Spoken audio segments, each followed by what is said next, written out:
आज हम बात करेंगे एडिमा की। Accumulation of fluid in extracellular space in the interstitium हम कहते हैं एडिमा। एनएसआर का क्या होता है? Gross generalised oedema. अब हम देखेंगे एडिमा क्यों बनता है। हमारे आर्टरी से ब्लड आता है और कैपिलरी से होते हुए वेन्स में चले जाता है, बट कैपिलरीज में क्या होते हैं? फेनेस्ट्रेशंस होते हैं। तो इधर से फ्लूइड हमारा लीक करेगा, टिश्यूज़ की तरफ जाएगा और जितना बचा कचा हमारा फ्लूइड है वो हमारा लिम्फेटिक से होते हुए वेन्स में ड्रेन कर जाएगा। अब हम देखेंगे कि इसको मेंटेन करने के लिए हमें 3 मुख्य चीज़ें चाहिए होती हैं: स्टार्लिंग लॉ, एंडोथेलियल जंक्शन और हमने देख लिया लिम्फेटिक ड्रेनेज। इसमें कोई डिसरप्शन हो तो हमारा इन एक्स्ट्रासेलुलर स्पेस में फ्लूइड एक्युमुलेशन हो जाएगा, जिसको हम कहते हैं एडिमा। अब हम देखेंगे स्टार्लिंग लॉ क्या कहता है।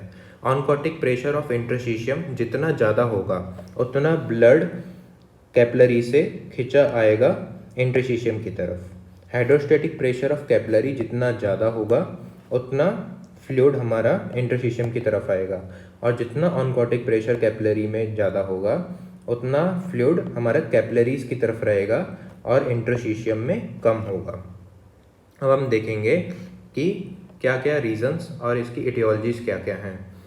अब increase in hydrostatic pressure of capillary हमारा 2 मुख्य कारण के हो सकता है: वीनस आउटफ्लो ऑब्स्ट्रक्शन हो या फिर हमारा ब्लड बहुत सारा जा रहा है आर्टरीज में। तो वीनस आउटफ्लो ऑब्स्ट्रक्शन का कॉजेस क्या हो गए? Deep vein thrombosis and pelvic और इंट्रा एब्डोमिनल मास, जो कि हमारा इम्पिंज करेगा इलियक वेन को। और अब हम देखेंगे oncotic pressure of capillary decrease कर जाए तो इसके मुख्य कारण क्या हो सकते हैं? CLD, nephrotic syndrome, malnutrition and protein losing enteropathies. ये बाइलेटरल होती हैं सारी। क्रोनिक लीवर डिजीज में डिक्रीज करेगा फॉर्मेशन और हाइपोप्रोटीनीमिया होगा। नेफ्रोटिक सिंड्रोम में हमारा लूज करेगा प्रोटीन और हाइपोप्रोटीनीमिया होगा। माल न्यूट्रिशन के कारण इनटेक कम होता है प्रोटीन का, तो हाइपोप्रोटीनीमिया होगा। और प्रोटीन लूजिंग एंटेरोपैथीज में लूज करती है प्रोटीन, तो हाइपोप्रोटीनीमिया होगा। अब हम देखेंगे अगर परमिबिलिटी इंक्रीज कर जाए। परमिबिलिटी इंक्रीज किस में कर सकती है? Due to a inflammation cellulitis में। और ऑनकोटिक प्रेशर इंटरस्टिशियम का बढ़ जाए। ये कब हो सकता है?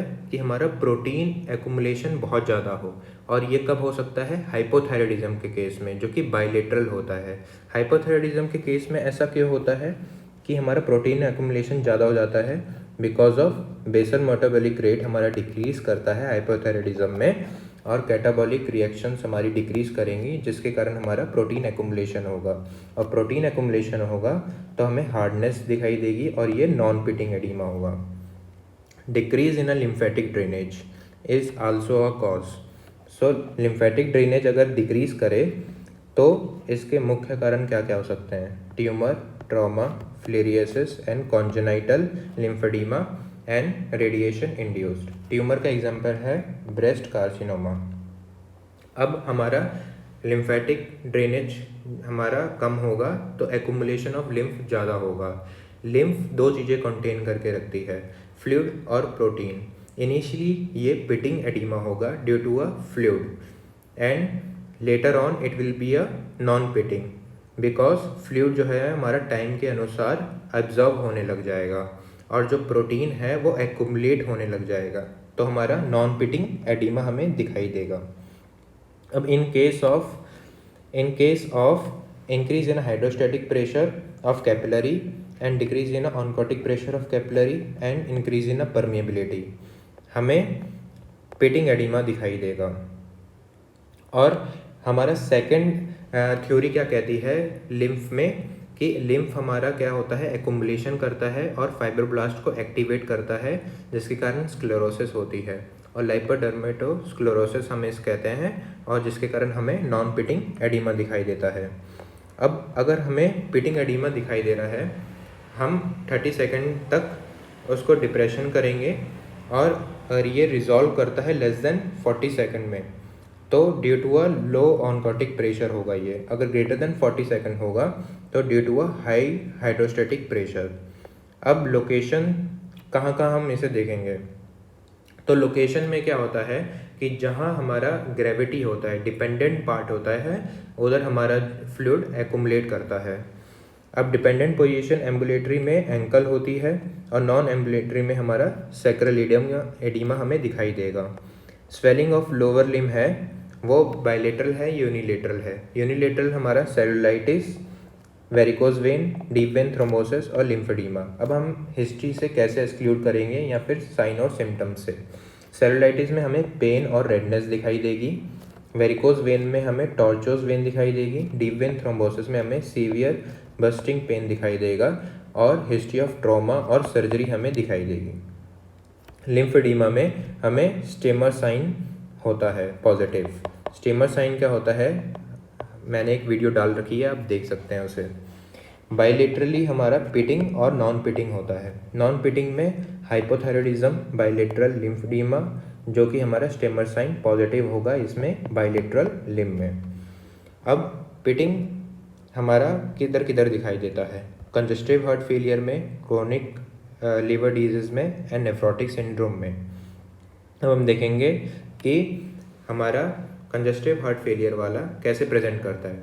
Patient give a history of pedal oedema and then generalised oedema और less oedema in a morning and increases throughout the day. More fluid gravity down के कारण हमारा पेशेंट बोलेगा कि जब मैं सुबह उठता हूँ तो मेरा एडिमा नहीं होता है, जब मैं जैसे जैसे काम करता रहता हूँ उठ करके बेड से अपने, तो मेरा जो एडिमा है वो लिम्स में मेरे को सूजन सी दिखाई देती है। तो सूजन जो है वो बढ़ जाएगी after the work through out the day, और लाई डाउन करने से और मॉर्निंग में उठने में हमारा जो है एडिमा वो सबसाइड कर जाएगा। ऐसे हम देखेंगे क्रोनिक लिवर डिजीज में क्या है। Patient give a history of abdominal distension और followed by the pedal oedema and generalised oedema. Then nephrotic syndrome में क्या होता है कि patient give a history of periorbital oedema, फिर फेस में ये प्रकृत करेगा, फिर जनरलाइज्ड एडिमा हमें दिखाई देगा। अब फेस में ऐसा क्या है और पेरिऑर्बिटल एडिमा ऐसा क्यों है कि हमें दिखाई दे रहा है, जो कि हमें कंजस्टिव हार्ट फेलियर में हमें दिखाई दे रहा था कि मॉर्निंग में हमें सबसाइड कर जा रहा था और डिपेंडेंट पार्ट में हमें दिखाई दे रहा था जो कि लोअर लिम्ब में। अब हम देखेंगे नेफ्रोटिक सिंड्रोम में जब मोर इन अ मॉर्निंग हमें दिखाई देगा पेरिऑर्बिटल एडिमा।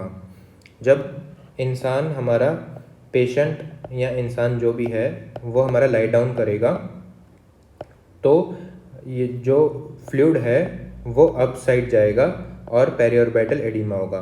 अब जैसे वो अपना उठेगा बेड से और अपना काम करेगा तो वो सबसाइड कर जाएगा। तो हम ये हिस्ट्री से एक्सक्लूड करेंगे कि वो नेफ्रोटिक सिंड्रोम है या हमारा कंजस्टिव हार्ट फेलियर है। अब हम देखेंगे प्रोटीन लूजिंग एंट्रोपैथीज़ में हमें डायरिया की हिस्ट्री होगी एंड क्रोनिक किडनी डिजीज़ में डिक्रीज यूरिन आउटपुट होगा और यूरीमिया होगा। फेशियल एडिमा के हमें डीडीज पूछे जाते हैं। Nephrotic syndrome and SVC obstruction, angioedema secondary to drugs and hypothyroidism and parasitic infection, trichinosis। Nephrotic syndrome तो हम बात कर चुके हैं, अब हम बात करेंगे सुपीरियर वेना केवा ऑब्स्ट्रक्शन की। इसमें हमें हिस्ट्री होगी रेडनेस ऑफ फेस की और dilated vein over the chest. Angioedema secondary to drug हमारे बहुत इंपॉर्टेंट है, और हाइपोथायरॉयडिज्म और पैरासिटिक इन्फेक्शन, ट्रिकिनोसिस। ये पूछा जाता है डीडीज ऑफ फेशियल एडिमा अगर हमें केस मिलता है किसका, नेफ्रोटिक सिंड्रोम का। अब हम देखेंगे a person coming with a long standing hypertension come with a pedal oedema, we think that the patient develop a congestive heart failure और हाइपरटेंशन।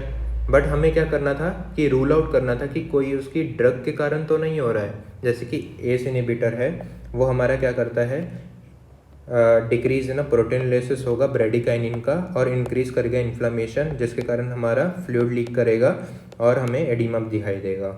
और कैल्शियम चैनल ब्लॉकर और नाइट्रेट्स क्या करते हैं, इंक्रीज इन एनो और वैसोडाइलेशन होगा और hydrostatic pressure हमारा इंक्रीज करेगा। ऐसे ही स्टेरॉइड्स फ्लूइड रिटेंशन करवाता है और एनासिड्स डिक्रीज करेगा GFR को और सोडियम रिटेंशन करवाएगा।